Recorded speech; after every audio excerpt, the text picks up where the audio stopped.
como un condicionamiento clásico, es como el vals, o es música clásica, o... No, condicionamiento clásico. Vamos a ver qué cosas nos dice. El tema 1 ya les dije que a mí no me interesa tanto. Déjenlo para el final. Entramos en materia. En esta asignatura vamos a estudiar dos tipos de aprendizaje. Aprendizaje reflejo por estímulo-estímulo. Si el tigre ve que se mueve allí algo como si fuera una gacela, dice ñam, ñam, comida, porque otras veces ha asociado ese movimiento de ramas con la comida, con la gacela. Si la gacela ve que se mueve allí unas franjas que dice esto es un tigre, dice uy, uy, que me comen, a huir, provoca una respuesta. Pues los dos están bajo condicionamiento clásico. Son respuestas reflejas y le permite adelantarse a la información que viene. Si es apetitiva, irá hacia ella. Si es contraria, lo utilizaremos en laboratorio. Se estudiará en laboratorio. Por eso les puede parecer extraño. Pero no dejaremos de buscar conceptos para que lo entiendan, porque es, digamos, un aprendizaje universal. Por aprendizaje reflejo de los estímulos, un estímulo se asocia con otro. Veo una luz, hizo Pavlov, le pongo un metrónomo al perro que está atado y el perro, como el metrónomo viene, al principio es un estímulo neutro, pongo un metrónomo y te doy comida. Entonces hacemos un entrenamiento. Metrónomo, comida. Luego ya cuando venía con el metrónomo, el sujeto ya daba la respuesta ante la comida. Y ahí lo veremos, ¿no? ¿Qué vamos a hacer con el condicionamiento clásico? Vamos a aprender a predecir lo que va a pasar en el entorno para adecuarnos mejor, haciendo que nuestro comportamiento sepa lo que va a venir, ¿no? Y podamos dar una respuesta con antelación. Si estamos hambrientos, vemos o olemos comida, se nos hace la boca agua. Si nos meten un pastel en la boca, la digestión de ese pastel es más fácil porque el cuerpo ya está predispuesto a la comida. Los animales también aprenden a predecir la comida y la aprovechan mejor. Por lo tanto, el condicionamiento clásico, aprendizaje que se produce al presentar dos estímulos, independientemente de la conducta del cerebro. ¿Qué vamos a hacer nosotros con esos dos estímulos? Vamos a presentar un estímulo que en principio es neutro, lo vamos a llamar estímulo condicionado. Una campana, un metrónomo es neutro, pero por su asociación con algo, un estímulo incondicionado es incondicionado porque es importantísimo para esto. Tanto en valor positivo de que es comida, la necesito. Un valor negativo porque le vamos a dar descargas y tiene que huir. Vamos a ver F, E. Y lo vamos a intentar hacer. Luego en la prueba al sujeto le pondremos el F y observaremos la respuesta. Pero como vemos, la respuesta no entra en la ecuación. Que quede claro para diferenciarlo luego del condicionamiento operante, que es aprendizaje estímulo, respuesta, consecuencia. Aquí vamos a ponerle al sujeto estímulos. Estímulos neutros asociados con otros más importantes para un organismo vivo o para ese organismo vivo, tanto apetitivo, por lo tanto buscaremos que se acerque, como aversivo y intentaremos, como estamos en el laboratorio haciendo todo esto, buscaremos que el sujeto se retire, ¿no?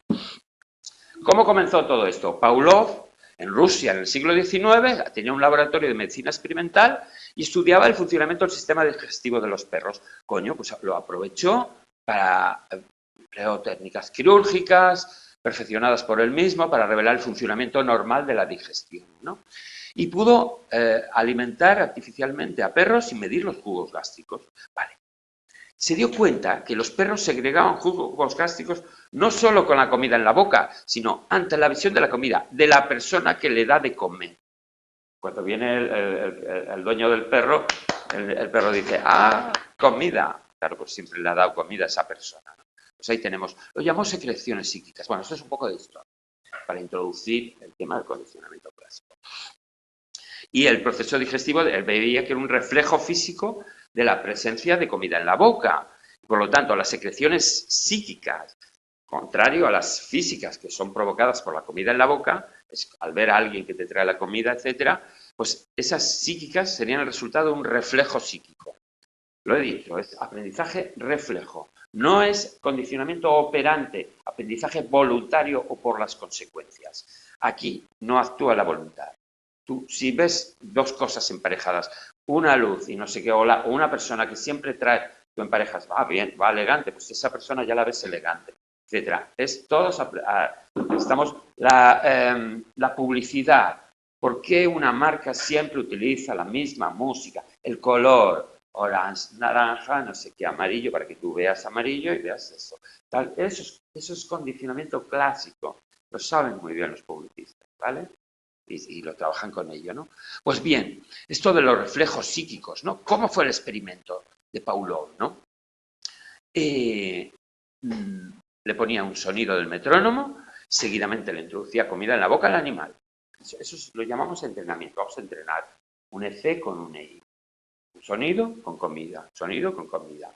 La comida es un estímulo incondicionado. ¿Por qué? Provoca por sí mismo una respuesta refleja de salivación, ¿vale? Tras varios ensayos de emparejamiento sonido-comida, el perro empezaba a salivar no solo ante la comida, sino también ante el sonido. Ya tenemos su condición. Ahí veis un poco cómo lo hacía. Sí, no nos interesan los dibujos del siglo pasado. Vamos al lío, ¿no? Lo llamamos reflejos condicionales. Nosotros las llamamos reflejos condicionados. Vamos a diferenciar la respuesta condicionada ante el estímulo condicionada, la respuesta incondicionada, que es la que hace el sujeto ante la comida. Es respuesta incondicionada. Se supone que la condicionada es muy similar, pero hay diferencias, ¿vale? Entonces, ya tenemos estímulos y respuestas, lo que les encanta a los conductistas. Tuvieron 50 años viviendo de la psicología, haciendo psicología en el mundo, con estímulos y respuestas. Por lo tanto, en el experimento tenemos un estímulo neutro que se convierte en estímulo condicional. La campana, el sonido. ¿Por qué? Porque se asocia con, lo hemos emparejado con la presentación de la comida, con un estímulo incondicionado. Entonces el condicional coge la fuerza del condicional. Ya veréis que lo vamos a ir viendo en el tema 2 y en el tema 3, vamos a ir trabajando con estos, con cómo se hacen los experimentos y las teorías, ¿no? Y la respuesta de salivación ante el estímulo condicional lo llamaremos respuesta condicional. Ante la comida, la respuesta es la respuesta incondicional. Segregar saliva. Vale. Pueden cambiar los estímulos. El hecho de que cambien el estímulo, si antes era sonido, pasamos a luz, no modifica el diseño del experimento. Y los emparejamientos EC e I provocan que en una prueba ante el EC en solitario, luego hacemos una prueba. O sea, primero entrenamos al sujeto, EC e I, campana, comida. Y decimos, vamos a ver cómo está de condicionado. Vamos a ponerle el estímulo condicionado. Prueba. A ver qué respuesta da. Pero la respuesta, repito, en este paradigma del condicionamiento clásico pavloviano no entra en el esquema. Es un aprendizaje estímulo-estímulo. Estímulo condicional, incondicional.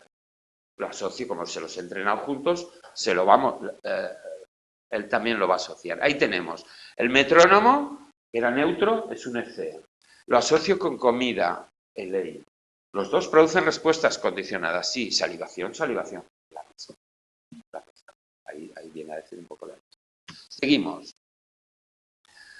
Pero dijeron, aquí ya entramos en el lío. ¿Qué se aprende?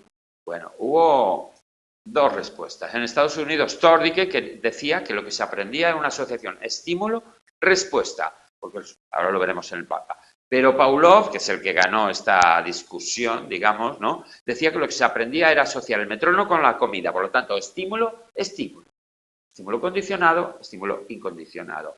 Y la respuesta sería provocada por la representación del EI por el EC. Claro, la campana le dice comida. El investigador, que te da todos los días comidas, al sujeto le dice comida. El EI. Sí.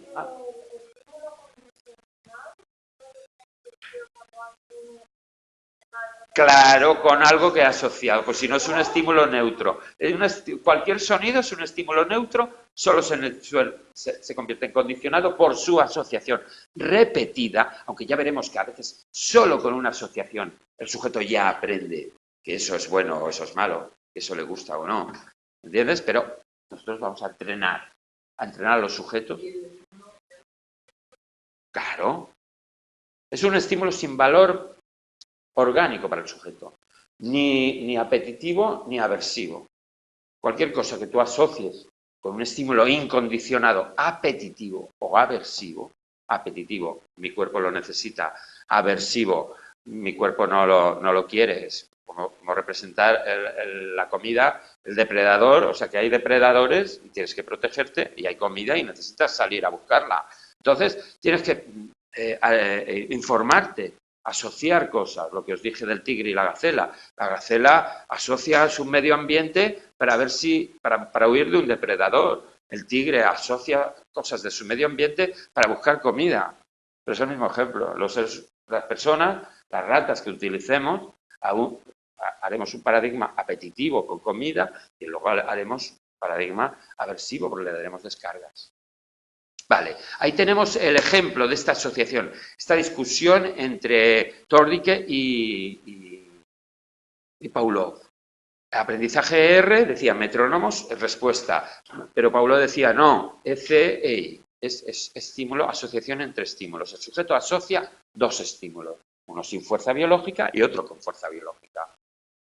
La luz no tiene fuerza biológica, ni te atrae ni te repele, pero si lo asociamos con comida, te atrae. Y si lo asocio con latigazos o con una descarga, que lo vamos a simular en el laboratorio.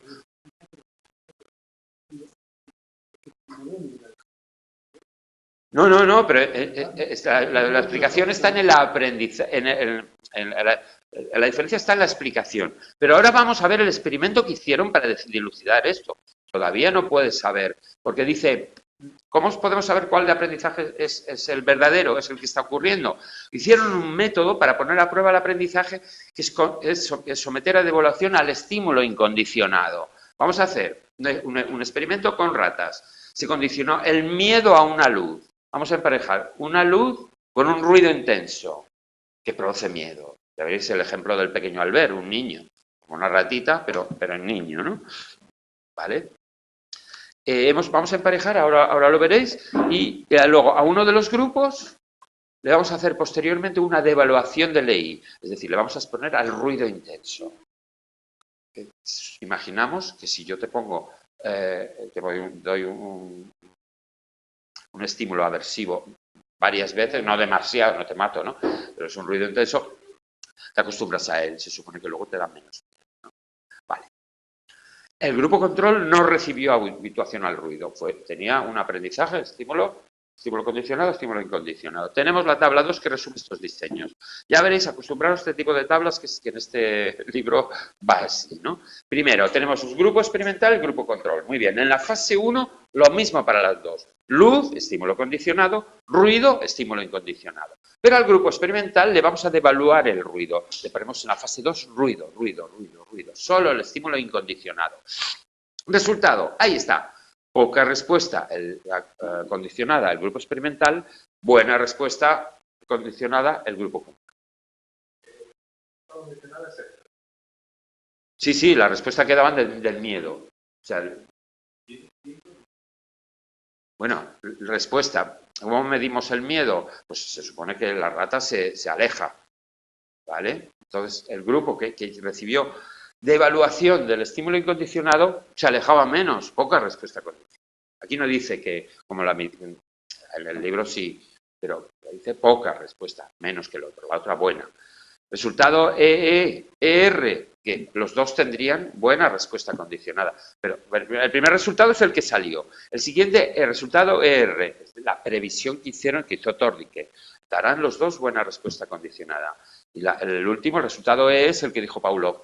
Poca respuesta condicionada porque le hemos devaluado el estímulo incondicionado. ¿Vale? Si hay alguna duda, lo volveremos a tratar porque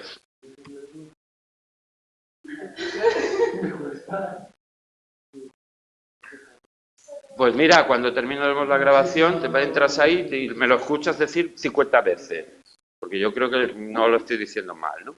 Y luego analizan el resultado de la evaluación del estímulo incondicional. Es una asignatura muy experimental, es lo que la hace difícil. Dime.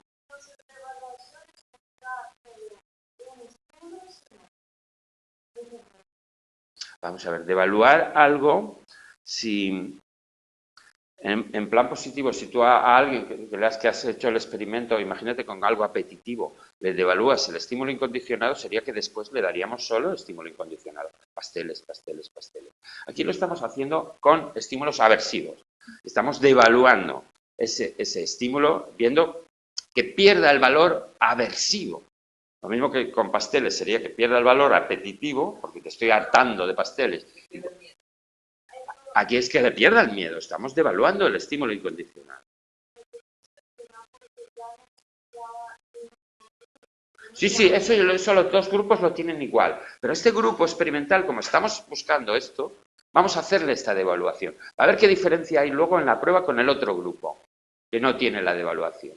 Aquí siempre, en los experimentos, vamos a ver al grupo control, le vamos a hacer, en este caso, condicionamiento clásico normal. Pero al grupo experimental le vamos a hacer algo diferente para ver si eso hace que cambien los resultados de las respuestas, comparándolo uno con otro. Eso es investigación pura y dura, aquí y en Jamaica. O sea, es decir, en aprendizaje, en atención, en no sé qué, en no sé cuánto. En fundamentos de investigación se enseña un poco así. Entonces, una vez conocidos los conceptos, vamos a ponerlo a prueba. Entonces, Rescorla decía que sí, que era un aprendizaje estímulo-estímulo. ¿Por qué? Porque la asociación fue entre la luz y el ruido. Por lo que, si la luz provocaba miedo, es porque evocaba una representación del ruido en su memoria, ¿no? Pero en la fase 2, al grupo experimental, se hizo una habituación al ruido. Y cuando en la fase de prueba a los dos grupos se les presentó la luz, este grupo, su memoria del ruido había cambiado y tenía menos miedo. La respuesta del miedo había disminuido. Con respecto al grupo control, que le hemos hecho todo exactamente igual, excepto la devaluación, excepto algo. Por eso los experimentos son controlados. Podemos poder sacar conclusiones, si no, no hay manera. Si no, no podemos decir...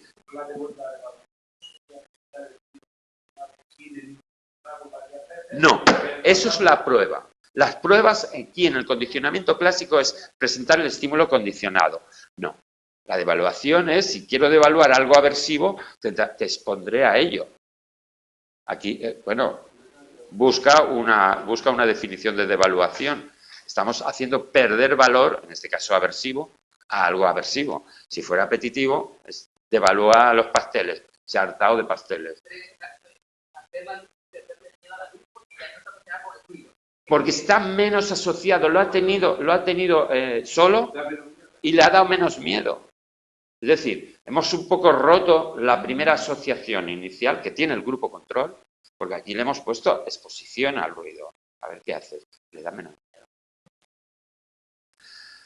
Pues Rescorla decía que lo que aprendía en un aprendizaje estímulo-estímulo, aunque a veces hay evidencias de que también hay un aprendizaje estímulo-respuesta. ¿Vale?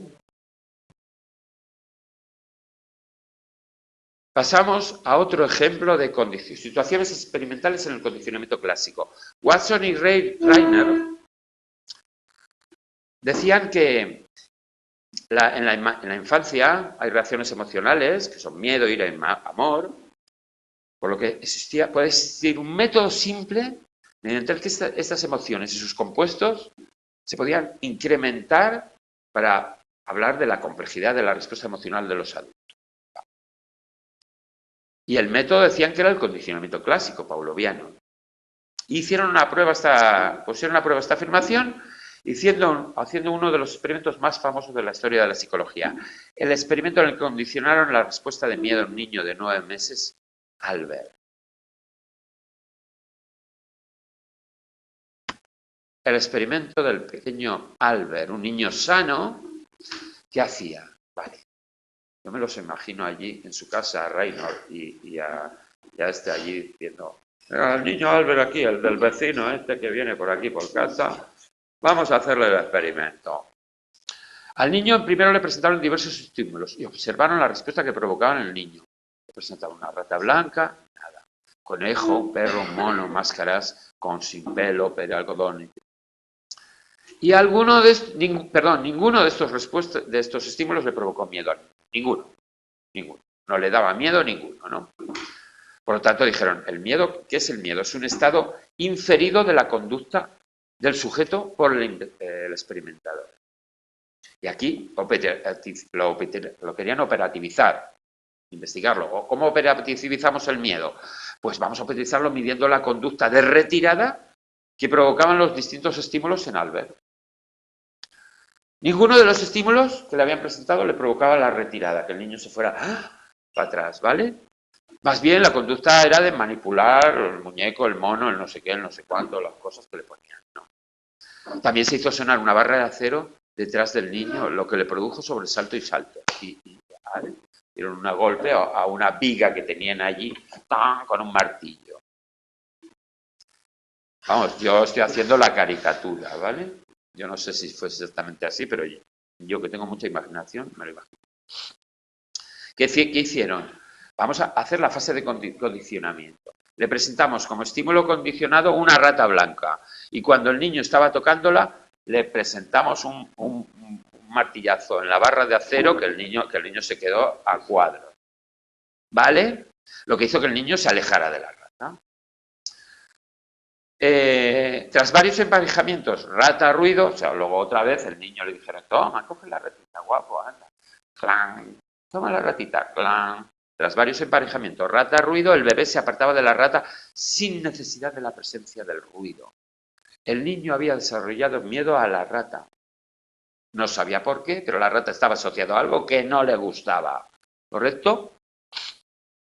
Por último, se hizo una prueba de generalización. ¿Qué consiste? Es decir, vamos a ver a qué más cosas se ha extendido este miedo a la rata. Que no era la rata, era a un sonido desagradable, ¿no? Cuando le presentaron un conejo blanco, Albert respondió alejándose lo más posible de él, quejándose y llorando. Otros estímulos también provocaron una respuesta de menor magnitud. Un perro, un abrigo de piel, de foca, algodón blanco. Por lo tanto, el miedo condicionado a la rata se generalizó a los objetos peludos. Este tema lo estudiaremos la generalización en el capítulo 6. Para que, si les tienen alguna duda. Ya ven, los niños mártires por la ciencia. Albert. Hoy es imposible realizar un experimento similar. Por razones éticas. Sí.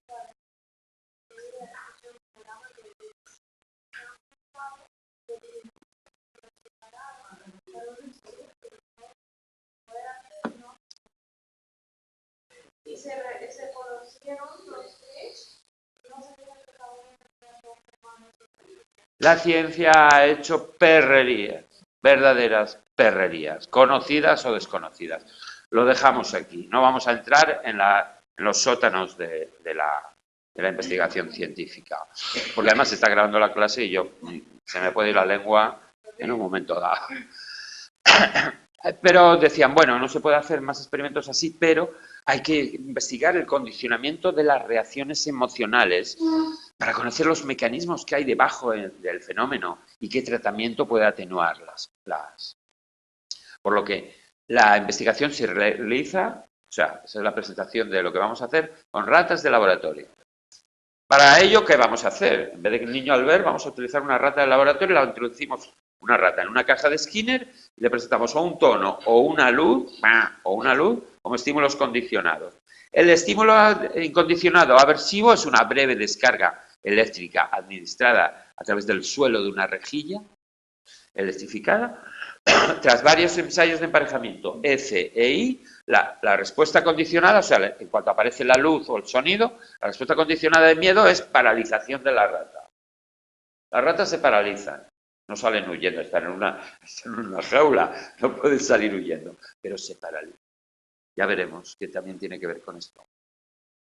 Pues esa paralización es respuesta de defensa específica de la rata, que es como respuesta a la disipación de una estimulación aversiva.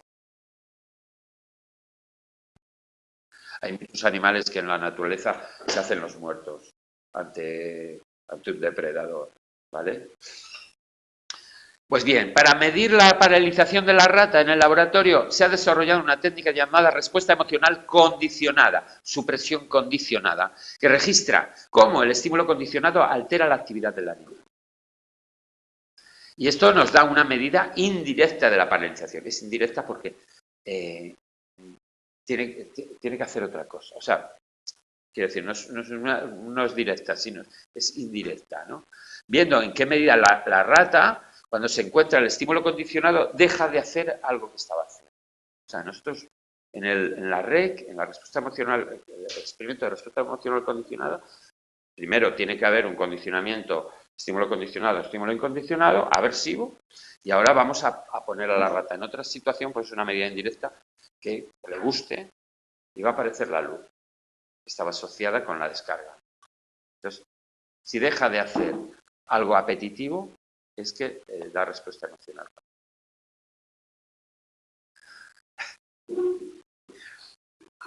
Es que las caras de asombro me provocan risa porque estamos en el tema 2. Cuando estemos en el tema 5, te veo ahí como si estuvieras borracho, ¿no? Como diciendo, uy, ¡fu!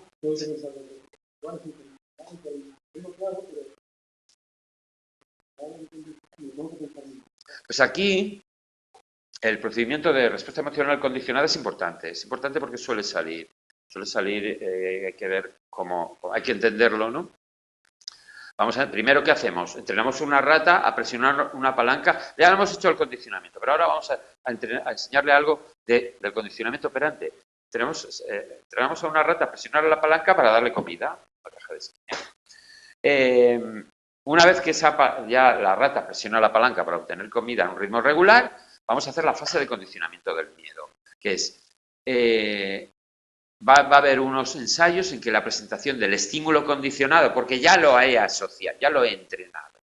No se llama estímulo condicionado a una luz que acaba de ver la rata, sino si ya está asociado con un estímulo incondicionado. ¿Vale? No. Le estamos enseñando otra cosa para medir. Estamos haciendo una medida indirecta. Le hemos hecho...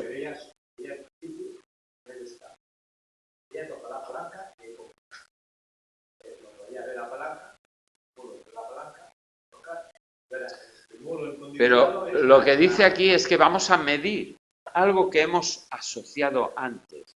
Para medirlo, da igual cuál fuera el estímulo condicionado o el incondicionado, era aversivo, porque si no, la rata no se paralizaría, ¿no? Entonces, cuando está apretando regularmente la palanca para obtener comida, vamos a ponerle la luz que asociamos con descargas anteriormente. Olvídate de la palanca. La palanca es, vamos a contar ahora, en cuanto aparezca la luz, las veces que deja de apretar la palanca. Si antes, en un minuto, apretaba 10 veces y ahora con la luz aprieta 5, hay un 50% de reducción, ¿sabes? De respuesta emocional condicionada, ¿no? Entre ensayo y ensayo, una separación temporal de 20 minutos de media. Tras varios ensayos, la rata aprende a anticipar la descarga cuando se presenta el estímulo condicionado, por lo que se queda quieta y deja de presionar la palanca.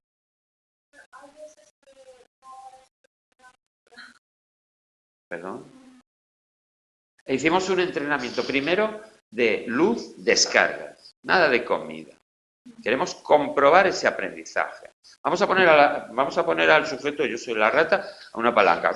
Uy, uy, uy. Y cuando ya voy a un ritmo regular, claro, que no tenga mucha comida, porque si no con 4, un enano como yo ya se llena. Cuando ya está allí, le ponemos la luz que estaba asociada con la descarga. Si reduce las presiones de la palanca, es que ha habido un condicionamiento. Pues es una medida indirecta. Está haciendo otra cosa. No podemos medirlo directamente, sino le tenemos que poner a hacer otra cosa. Y cuando el estímulo condicionado desaparece, los animales vuelven a presionar la palanca. Es decir, cuando la luz que está asociada con descargas desaparece y está la palanca allí y ya sabes, pues Ya se ha ido la luz, pues vuelvo a apretar la palanca. Pero es un medio, o sea, aquí pocas veces veremos palancas. Aquí es un estímulo y algo que le damos. Un estímulo. Las palancas es para provocar respuestas que las utilizaremos en el condicionamiento operante. ¿Vale? De Skinner. Pues básicamente la caja de Skinner es eso. Una caja que tiene luz para darte luz, sonido, descargas, palanca para apretar. Buenas tardes. Vale, si deja de apretar la palanca, entonces esto lo miden. Entonces ahí veis a la ratita apretando la palanca y ahí bien los bloques de ensayos que hubo que ir haciendo, cada vez da menos respuestas. Primero apretaba la palanca muchas veces, pero con la luz, luego ya baja 2, 3, sube un poco y ya 0. Esta luz me recuerda a algo malo. Pues fuera, yo no... Me ha jodido toda la historia de la palanca. Claro, es lo que estamos haciendo. Ten en cuenta que vamos a darle cosas malas y cosas buenas, a ver qué hace el bicho. Para ver cómo asocia, para ver cómo se produce un condicionamiento clásico, un condicionamiento pavloviano, ¿no? Y luego hay que hacer la razón de supresión para saber cuánto, en qué medida, les encanta medir a los conductistas más. ¿Qué medidas el estímulo condicionado suprime la conducta del sujeto? Primero se cuenta el número de presiones de palanca emitidas durante el EC, durante la presentación de la luz. Y durante un periodo igual, justo antes del EC, que lo llamamos periodo pre-EC. Es decir, a ver, sin luces raras, ¿cuántas veces presiona la palanca? Lo ponemos abajo, durante el EC más durante el pre-EC. Y arriba el EC. Sabéis que es una razón, es dividir algo, una parte por el todo. O sea, por todas las respuestas que dio en el denominador, dividimos las respuestas durante el EC, donde daba, se supone que pocas respuestas a la palanca. A ver, no nos liemos con las respuestas y los estímulos y las respuestas. Entonces, sale un valor, si fuera igual, sería 0,5. 0,5 no le da miedo. Por lo tanto, todo lo que sea inferior a 0,5 le da miedo. ¿Vale? Mientras más pequeño sea ese valor, más miedo tiene. ¿Vale? Cuando el EC no predice la descarga, el número de presiones durante el EC y durante el pre-EC es el mismo. Es decir, no tiene miedo 0,5.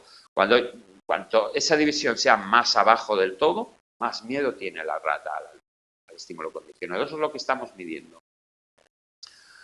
Si la rata suprime por completo su conducta durante el EC, pues arriba 0. 0 dividido entre cualquier valor es 0. 0 multiplicado por cualquier valor es 0. ¿Vale? Entonces, claro, ahí dices, pues sí, tenía mucho miedo, estaba muy condicionada. Por eso es una escala inversa. Mientras más cerca del 0 esté la razón, mayor es nivel de condicionamiento hay. Ojo, condicionamiento no es algo sobre algo que le gusta ni lo que le disgusta. Es todo. O sea, asociación de un estímulo que antes era neutro, EC, con un estímulo incondicionado. Biológicamente importante. ¿Por qué es incondicionado? Porque es biológicamente importante para ese organismo, para ese sistema. Vale. Espero que entiendan la razón de supresión. Este aspecto que acabamos de ver. Me gustaría que lo entendieran. La razón de supresión. ¿Cómo lo llamé antes? La respuesta emocional condicionada. REC. Yo es que me acuerdo del monstruo verde, le quito la S y es REC. Respuesta emocional condicionada. Se mide mediante la razón de supresión. ¿Vale? Seguimos un poco. No sé si nos dará tiempo. No os preocupéis. El próximo día seguimos donde lo dejemos. No pasa nada. No me pienso saltar ni una coma. Se van a enterar. Vais a pasar todos la asignatura. Ojo, la supresión condicionada también se ha utilizado con humanos. ¿A qué ahora sí lo entendéis? Imaginaros que os pongo un videojuego en el que el sujeto tiene que acabar con los marcianos que están invadiendo la Tierra disparando repetidamente un láser. Me encanta. Pero presionando la barra espaciadora del ordenador, no hace falta tener, ¿no? Y cuando tenemos al sujeto disparando, pero queremos que suprima esta conducta, se activa de vez en cuando un escudo antiláser, una luz parpadeante, y el sujeto, si el sujeto seguía disparando, aterrizaban los marcianos y invadían la Tierra. ¿Vale? Por lo tanto, el sujeto tenía que, en ese momento, ante la luz parpadeante, ese escudo antiláser sería como un estímulo incondicionado. El estímulo condicionado, que sería un cambio de color en la pantalla del ordenador, que aparecía antes del escudo láser. Bueno, al principio del entrenamiento los sujetos seguían presionando la barra espaciadora y dije, uy, con el TLC igual que en el periodo pre, mostrando una razón de supresión media cercana a cero, o sea, no suprimían nada, cercana a 0,5, ¿no? Pero en pocos ensayos dejaron de hacerlo porque si no, los marcianos invadían la Tierra, ¿no? Y llegaron a una supresión media cercana a cero. Con los videojuegos se hacen representaciones de muchas cuestiones, en este caso de lo de la rata, de la razón de supresión. Vamos a continuar con las situaciones experimentales. Reflejo, condicionamiento del parpadeo. Vamos a condicionar a un conejo, porque resulta que los conejos, me he dado cuenta por esta asignatura, parpadean muy poco. O sea, te miran fijamente y venga, a ver quién parpadea antes. Pues no, estás llorando ahí y dice que cuando un objeto, el parpadeo es cuando te van a acercar algo al ojo, el parpadeo es algo involuntario, cierra los ojos. O sea, aquí lo vamos a hacer con un soplo, con una pajita. El estímulo incondicionado será un soplo en el ojo. Fíjate, ¿eh? Y este reflejo tiene lugar en muchas especies y su condicionamiento se produce al presentar un tono, estímulo condicionado, sonido, antes del soplo de aire en el ojo, y tras un número suficiente de emparejamientos de sonido y soplo, el sujeto parpadeará cuando oiga el tono, justo antes de que aparezca el soplo. Hemos asociado un tono con soplido en el ojo a un conejo, ¿no? ¿Por qué? Porque es fácil medirles el parpadeo, porque como en aquella época los investigadores tenían se dedicaban a mirar grabar a los conejos y decir, pues esto es lo que más. La cucaracha no, el mono tampoco, el conejo, me gusta. Bueno, pues se puede hacer con condicionamiento palpebral, ¿no? Ahí tenéis un ejemplo de lo que le hacían al pobre conejo para soplar en el ojo con una pajita, porque tiene orejas y escuchaba el tono, ¿no? Pero, nos quedan 15 minutos. Entonces, lo típico aquí con palpebral es tiempo. Primero tiene que ir el EC, el estímulo condicionado, y luego el EI. O sea, ya veremos un poco cómo se produce el condicionamiento. Primero es lo que avisa de algo importante. Pues tiene que ir primero, es más lógico que vaya primero, ¿no? Primero el EC, el tono, y luego el soplido en el ojo. Medio segundo, y luego el EI, que provoca una respuesta incondicional de parpadeo. También, a medida que van los emparejamientos, entrenamiento ECI, la respuesta de parpadeo se observa también ante el EC. Entonces, le ponemos a prueba solo el sonido, a ver qué porcentaje de ensayos hay en los que se observa respuesta condicionada de parpadeo. Pero este condicionamiento requiere varios cientos de ensayos. Están ahí todo el día, conejo para arriba, conejo para abajo, soplido para arriba, soplido para abajo. Se ha tomado últimamente el condicionamiento del parpadeo en humanos, porque es una conducta simple que puede ayudar a conocer procesos biológicos y psicológicos básicos. Vamos a ver otra situación experimental del condicionamiento clásico. Seguimiento del signo. Aquí vamos a utilizar palomas. Las palomas funcionan muy bien con los ojos. Es decir, la información visual va muy bien, ¿no? Ahora vamos a utilizar, hemos visto situaciones de respuesta refleja, lo del ojo, etcétera. Aquí vamos a utilizar automoldeamiento, seguimiento del signo. Vamos a intentar enseñarle algo a una paloma, se automoldea, a ver si conseguimos hacer un condicionamiento clásico. Aquí, en el automoldeamiento, el sujeto se va a aproximar y tomar contacto con el estímulo, que le señala ñam ñam, la disponibilidad de comida. ¿Cómo lo hacemos? Vamos a meter a los sujetos en una caja de Skinner con una tecla circular que está en la pared que puede iluminarse. Y luego tiene un comedero retráctil. Retráctil quiere decir, aparece y comes, o se retira y no come. La tecla se encendía una tecla roja, una tecla con luz, durante 8 segundos.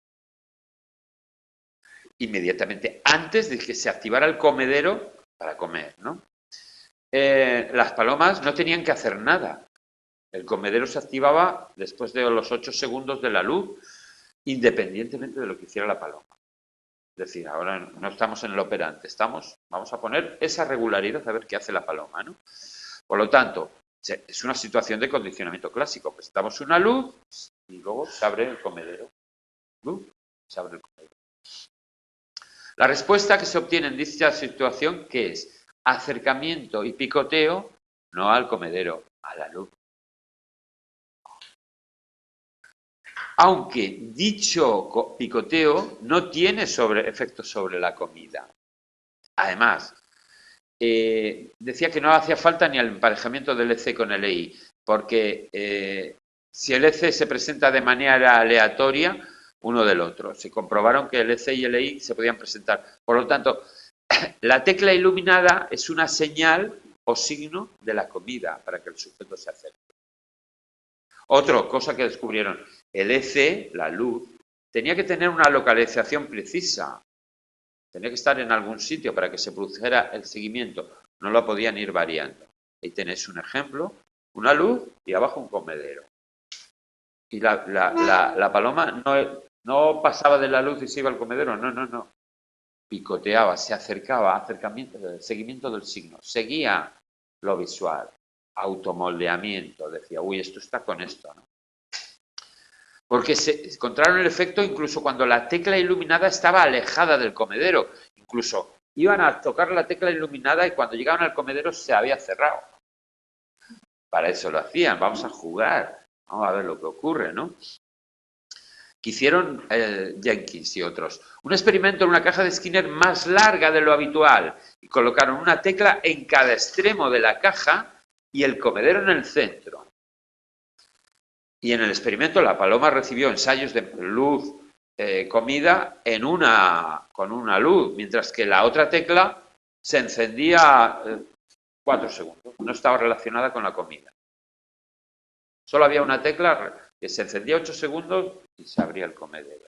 La otra se encendía aleatoriamente cada 4 segundos y el comedero no se abría, etcétera, no estaba relacionada. La paloma hizo seguimiento del signo, por lo que, ¿qué hizo? Iba a picotear la tecla iluminada para obtener el alimento, porque esa asociación era una señal irresistible para ella.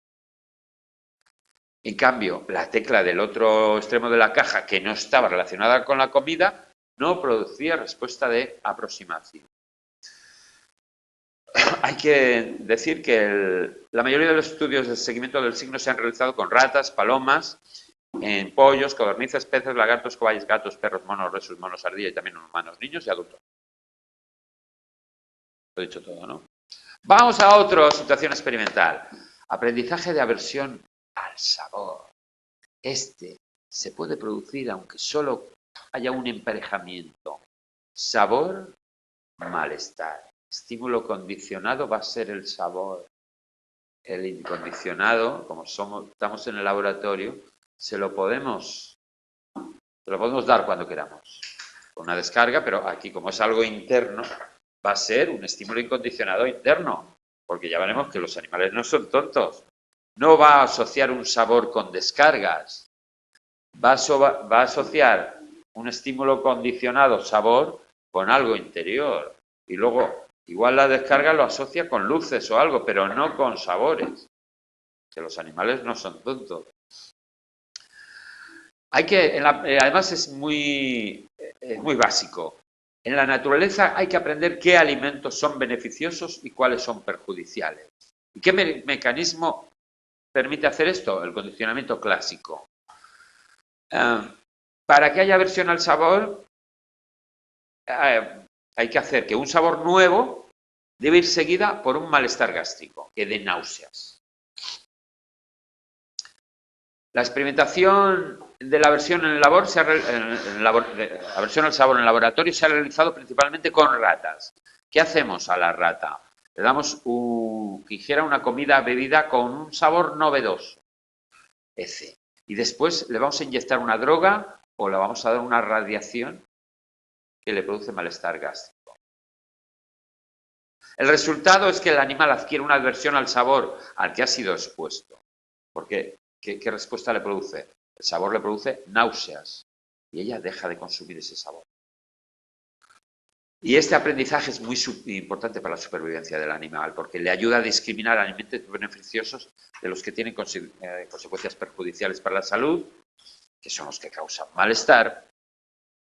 Y también, mediante el sabor, los animales aprenden a distinguir los alimentos venenosos y todo esto le da un valor adaptativo muy importante. Porque si no, no pueden dejar los genes a la siguiente generación. Eso es la adaptación. Y tenemos que saber en la naturaleza qué alimentos son beneficiales y perjudiciales. Vale, esto ya lo dije. A veces le doy no. Pues esta aversión al sabor es un típico caso de condicionamiento clásico, pero tiene características especiales.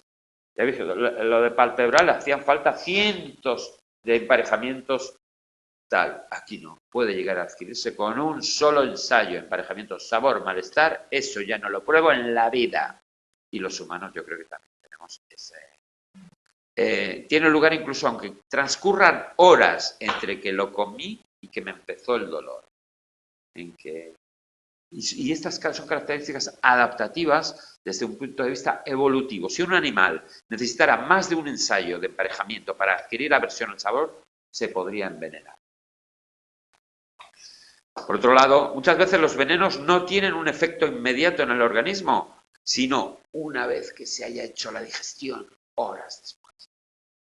Así que a lo largo de la historia, los animales que podían salvar el intervalo entre probar el alimento y su consecuencia venenosa, tenían ventaja desde un punto de vista evolutivo, selectivo. ¿Vale? La naturaleza selecciona. Si sabes escapar de alimentos perjudiciales, quedas seleccionado. En humanos, ¿dónde se ha encontrado aversión al sabor? Pacientes que le dan radioterapia, etcétera, que son muy aversivos, quimioterapia. ¿Qué produce la quimioterapia? Náuseas como efecto secundario. ¿Qué hacen los sujetos? Cogen aversión a alimentos que han comido antes del tratamiento, aunque fuera la tortillita de su abuela.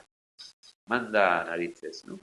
Y estas, y aunque la conozcan, no lo pueden. O sea, tú al condicionamiento clásico no te puedes, aunque lo sepas, es que no es eso lo que me produce el malestar, es la quimioterapia. Pero lo ha asociado. Está buscando algo en su cuerpo, que he comido en el cuerpo. Eso que comió hace 2 horas en su casa. Y esas aversiones hacen que estos sujetos tengan falta de apetito, pacientes de cáncer, que sometidos a quimioterapia. No quieren comer. Lo asocian con el efecto secundario de la quimioterapia, ¿no? Aquí ya vamos a entrar en otro, pero no os quiero cargar y yo como en 3 minutos no puedo explicar el siguiente apartado, lo dejamos para el próximo. ¿Vamos bien? Vamos a entrar el próximo día en procedimientos de condicionamiento pavloviano excitatorio. Excitatorio. Contrario a inhibitorio. Ojo, el excitatorio puede ser con algo que le gusta o con algo que no le gusta. Es excitatorio. Voy a crear un condicionamiento. Voy a excitar. Ya veremos que también se podrá inhibir, porque vamos a seguir trabajando con esto. Pero el siguiente día quedamos aquí. Procedimientos de condicionamiento pavloviano excitatorio. ¿Los de casa bien todos? Ahí a gustito, en el edredón, ahí comiendo un sándwich sin aversión al sabor, ¿eh?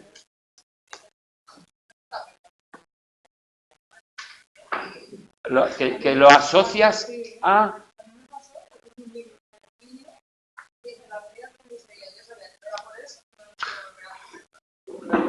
Hasta el próximo martes, amigos.